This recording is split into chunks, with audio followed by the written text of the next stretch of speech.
speaking in his signature style. Howard began the show. Welcome to Howard's Opinion, the premier destination for insightful and provocative discussions on the world of sports. I'm your host, Howard, and we're delighted to have you join us today as we delve into the most captivating stories from the realm of athletics. Today, we're going to kick off with a fascinating tale of triumph and perseverance. Fresh from the 2025 WNBA draft. Texas A&M's very own Aisha Coulibaly has made history by becoming the 18th Aggie drafted in the program's storied history. The Chicago Sky, known for their impressive lineup, have snapped up this talented guard as the 22nd overall pick in the second round. Coulibaly's journey is a testament to her unwavering dedication and unrelenting passion for the sport. Despite facing a setback when her senior year was cut short due to a leg injury after just 19 games, she has proven herself to be a force to be reckoned with on the court. With an impressive average of 13.3 points per game and 5.4 rebounds, Coulibaly has left an indelible mark on Texas A&M's basketball program. As she joins the Chicago Sky, Coulibaly will have the opportunity to team up with an array of talented players, including first-round picks Isa Sivka and Haley Van Lith, as well as fellow second-rounder Maddie Westbell.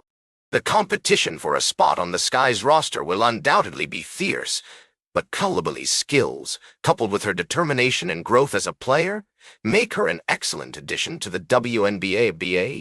This draft selection not only underscores Coulibaly's personal achievements, but also highlights the exemplary leadership and coaching that Texas A&M's basketball program has to offer. Head coach Joni Taylor's vision and guidance have been instrumental in nurturing Coulibaly's talent, and this success story serves as a shining example of the program's commitment to excellence. As we continue to explore the world of sports, we'll be examining more stories like Coulibaly's, where athletes push beyond their limits, overcome adversity, and achieve greatness. We'll also be discussing the latest developments in football, including Texas A&M HC Mike Elko's confirmation of the captains for the 2025 Aggie football team. We'll be right back with more fascinating sports news on Howard's Opinion. Speaking of domination, welcome back to Howard's Opinion, folks. We're diving headfirst into the world of college athletics, where the Southeastern Conference, or SEC, has long been considered the gold standard. And it seems that Texas, the new kid on the block, is making waves and redefining what it means to be an everything school. Now, I know some of you might be thinking, Texas? Isn't that just a big name with a lot of hype? But let me tell you, they're backing it up with impressive performances across multiple sports. As of the 2024-25 athletic season, the Longhorns have earned a No. 1 national ranking in 9 different sports: football, volleyball, softball, men's tennis, women's basketball, men's swimming and diving, rowing, men's golf and baseball. That's not just a streak of luck. That's a testament to the vision and leadership of Athletics Director Chris Del Conte and University of Texas Board of Regent Chair Kevin L. Tutt. And let's not forget former Texas President Jay Hartzell, who played a crucial role in spearheading the move from the Big 12 to the CKC. But what about the competition? Well, it seems that Alabama is still finding its footing under new head coach Kellen DeBoer, and Georgia hasn't made it past the college football playoff semifinals in 2 years. Meanwhile, Texas is making noise and history across the board. And speaking of noise, have you heard about the lack of experience among SEC offensive coordinators? Only 6 entered 25 with 3 or more years of experience at the same school. That's right. The life cycle of a college football coordinator moves fast, folks. It's rare to see an OC last more than 3 years in one spot, especially at the CC level. We've got Lane Kiffin at Ole Miss with 5 years under his belt, Josh Heupel at Tennessee with 4, Steve Sarkisian at Texas with 4, Billy Napier at Florida with 3, Kirby Moore at Missouri with 2, and Mike Bobo at Georgia with 2.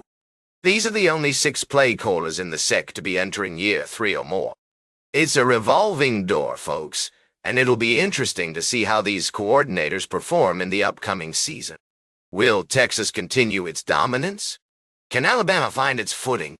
And what about those offensive coordinators? Will they be able to make a lasting impact? Stay tuned for our final story of the day, right here on Howard's Opinion. Welcome back to Howard's Opinion. We're wrapping up today's show with a fascinating story that's been making waves in the world of sports. You might have heard about Shedeur Sanders, the talented quarterback from Colorado who's been gaining attention from NFL teams ahead of the draft.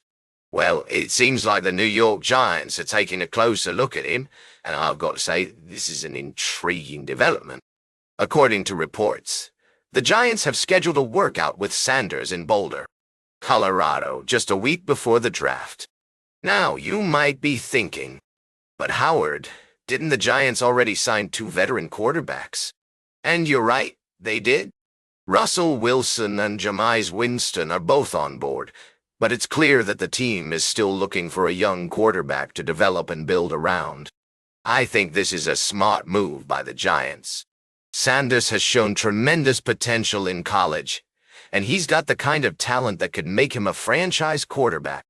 Of course, there are no guarantees in the NFL draft, but it's clear that the Giants are doing their due diligence. What's also interesting is that Sanders seems to have a connection with the Giants. He's been spotted wearing custom cleats with the team's logo on them, and he's had meetings with the coaching staff and front office. It's almost like he's trying to will himself onto the team. Now, I know some of you might be thinking, but Howard, what about the other quarterback prospects in the draft? And that's a fair question. There are some talented players out there, but Sanders seems to have something special. He's got the arm talent, the athleticism, and the charisma to be a leader on and off the field. As we head into the final stretch before the draft, it'll be interesting to see how this all plays out. Will the Giants take a chance on Sanders, or will they go in a different direction? One thing's for sure, though. This is going to be a fascinating story to watch unfold. That's all for today's Howard's Opinion. Remember to like, share, and subscribe. And until next time, these are some of my humble thoughts.